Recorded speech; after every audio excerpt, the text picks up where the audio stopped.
After this, David inquired of the Lord, "Shall I go up into any of the cities of Judah?" And the Lord said to him, "Go up." David said, "To which shall I go up?" And he said, "To Hebron." So David went up there, and his 2 wives also, Ahinoam of Jezreel, and Abigail the widow of Nabal of Carmel. David brought up his men who were with him, everyone with his household, and they lived in the towns of Hebron. And the men of Judah came, and they were anointed King David over the house of Judah. When they told David, it was the men of Jabesh Gilead who buried Saul, David sent messengers to the men of Jabesh Gilead and said to them, "May you be blessed by the Lord, because you showed this loyalty to Saul your lord and buried him. Now may the Lord show steadfast love and faithfulness to you, and I will do good to you because you have done this thing. Now therefore let your hands be strong and be valiant, for Saul your lord is dead, and the house of Judah has anointed me king over them."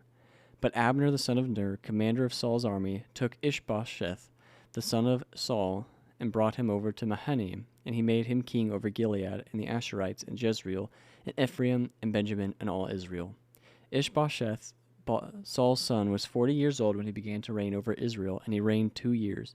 But the house of Judah followed David. And the time that David was king in Hebron over the house of Judah was 7 years and 6 months. Abner the son of Ner and the servants of Ishbosheth the son of Saul went out from Mahanaim to Gibeon. And Joab the son of Zeruiah and the servants of David went out and met them at the pool of Gibeon. And they sat down, the one on the one side of the pool and the other on the other side of the pool.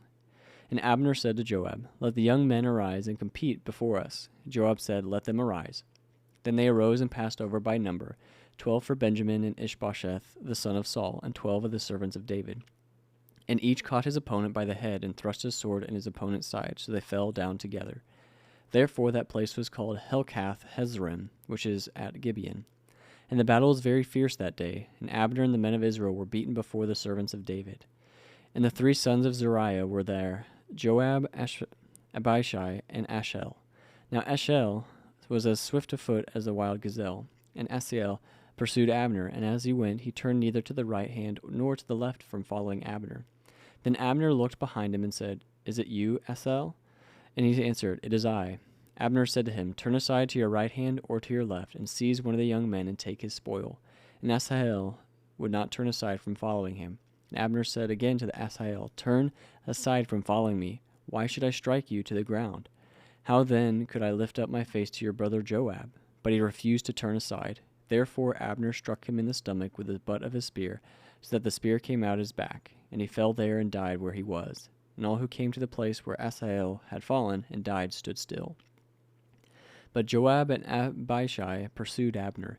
And as the sun was going down, they came to the hill of Ammah, which lies before Giah, on the way to the wilderness of Gibeon. And the people of Benjamin gathered themselves together behind Abner and became one group and took their stand on the top of the hill. Then Abner called to Joab, "Shall the sword devour forever? Do you not know that the end will be bitter? How long will it be before you tell your people to turn from the pursuit of their brothers?" And Joab said, "As God lives, if you had not spoken, surely the men would not have given up the pursuit of their brothers until the morning." So Joab blew the trumpet, and all the men stopped and pursued Israel no more, nor did they fight any more. And Abner and his men went all the night through Arabah. They crossed the Jordan, and marching the whole morning, they came to Mahanaim. Joab returned from the pursuit of Abner, and when he had gathered all the people together, there were missing from David's servants 19 men besides Asahel. But the servants of David had struck down of Benjamin 360 of Abner's men. And they took up Asahel and buried him in the tomb of his father, which was at Bethlehem.